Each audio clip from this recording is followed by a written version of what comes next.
লানা ওয়ালাকুম।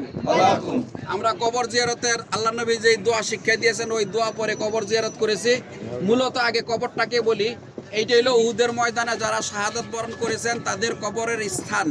এর ভিতরে এই যে আমরা একটা গর্ত দেখতেছি না, চতুর্দিক দিয়ে মাটি দেওয়া, এই গর্তের ভিতরে আছে এই 67 জন সাহাবী। কতজন? 67 জন।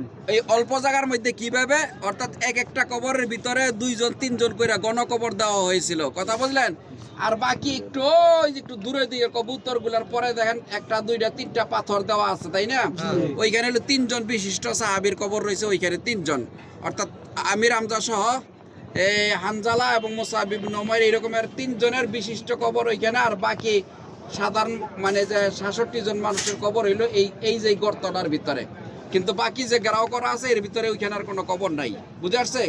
তো এইটা হলো মানে উহুদের যুদ্ধে যারা শহীদ হয়েছেন তাদের কবরস্থান বা মাকবারা। মূলত রাসূল সাল্লাল্লাহু আলাইহি ওয়াসাল্লাম দেখেন এই যে পাহাড়টা, ওই পাহাড়টার নাম হলো জাবালের রুমাত। আল্লাহ এই পাহাড়ের পরে এই সোজা ওইখানে হলো মদিনার মসজিদ। মদিনার থেকে আইসা এই পাহাড়টাকে পিছনে রেখে আর উহুদ পাহাড়কে পিছনে রেখে এই জায়গাটার মধ্যে ঘাঁটি তৈরি করেছিলেন এবং ওই পাহাড়ের উপরে লোক দাঁড় করে দিয়েছেন যে তোমার আমাদেরকে ওই সাইড থেকে কি কেউ যদি আইসা পিছন থেকে আক্রমণ করে আমাদেরকে কি এই পাহারা দিবা। আর কাফেররা মদিনার উপর দিয়ে না আইসা, মক্কা ওই দিকে সোজা ওই দিক থেকে না আইসা তারা ওই যে এখানে খেজুরের বাগান দেখা যায় ওই দিকে তাকাইলে ওই গাছগুলার পরে ওই খেজুরের বাগান ওই এরিয়াতে কাফেররা তাদের ঘাঁটি তৈরি করেছিল। বুঝে আসছে?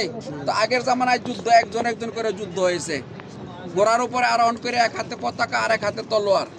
ঘোড়ার উপরে থেকে যে যাকে মাইরা ফেলাইছে তখন তার সেও পড়ে গেছে, তার পতাকা উপরে তখন আরেকজন পাঠাইছে। তো এইভাবে যখন যুদ্ধ হইতে হইতে এই কাফেরদেরকে পিছনে ধাও করে নিয়ে যাচ্ছে, তখন এইখানে বলছে যে মনে হয় যুদ্ধ শেষ হয়ে গেছে, এই ওরা নাই মাইসা পড়ছে। কিন্তু কাফেররা পিছন দিক থেকে খালিদ বিন ওয়ালিদের নেতৃত্বে